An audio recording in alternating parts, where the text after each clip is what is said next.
Today we're talking about showing professionalism, element 4F, and we're looking at the distinguished level where excellence is the name of the game in terms of integrity and ethical conduct. Students come first in all the decisions that are made, and the teacher is an outstanding advocate for student interests. They solve problems based on student needs, whether it's the student needs his or her shoe tied, or perhaps the student doesn't have shoes at all. The teacher is an advocate and solves problems based on student needs. So in every aspect of the word, the distinguished teacher is in compliance with school and district regulations without question.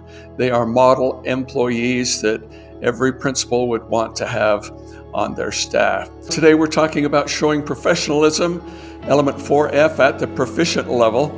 We're talking about lots of excellence in terms of what would be expected of a seasoned veteran teacher. In this category, students come first, always students come first, and the teacher is an advocate for the best interest of the child. The teacher is aware of the student needs. It might be that a student needs their shoe tied, or the student needs to learn how to tie their shoes, or it might be that the student doesn't have shoes at all. Whatever the problem, the professional teacher at the proficient level solves problems based in that way.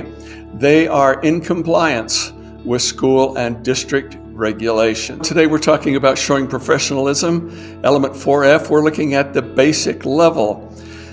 In terms of excellence, the basic level is what you would expect out of a brand new teacher or someone who hasn't been in the profession for very long. So integrity and ethical conduct, excellence is based on that understanding that it is something you would see out of a brand new teacher or someone new to the profession.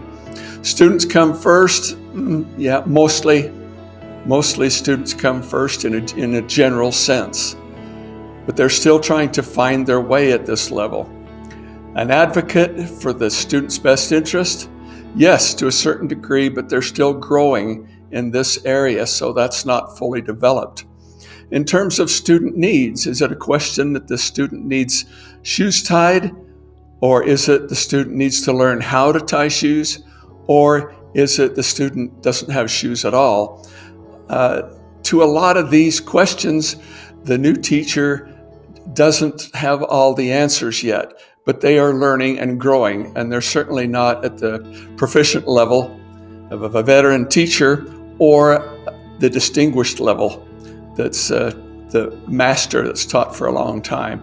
But in every sense of the word, they are working on being in compliance with school and district regulations. But keep in mind, they're still learning. They're still growing in this area. They still have a ways to go. Today, we're talking about showing professionalism, and we're looking at the unsatisfactory level.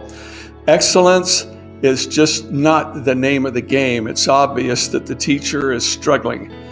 So in this regard, students don't really come first. The needs of the teacher come first.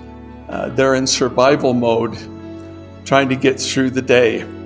Advocacy for the student, they don't go that extra mile. They don't travel that distance. If there's a question on student needs, they don't solve problems based on student needs, whether it's the fact the student doesn't know how to tie their shoe, to the student needs to learn how to tie shoes, to the student doesn't have any shoes at all. These are things that the unsatisfactory teacher doesn't really worry about because that's not my job. That's just not my job.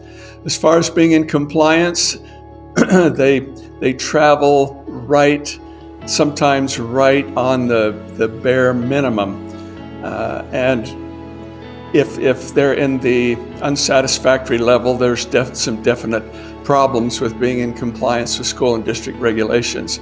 So obviously, you need some help if you're at this area. So if you have questions, don't be afraid to talk to your building administrator or give us a call. We'd be glad to help. I'm Scott Shirley, Madison School District. Bye now.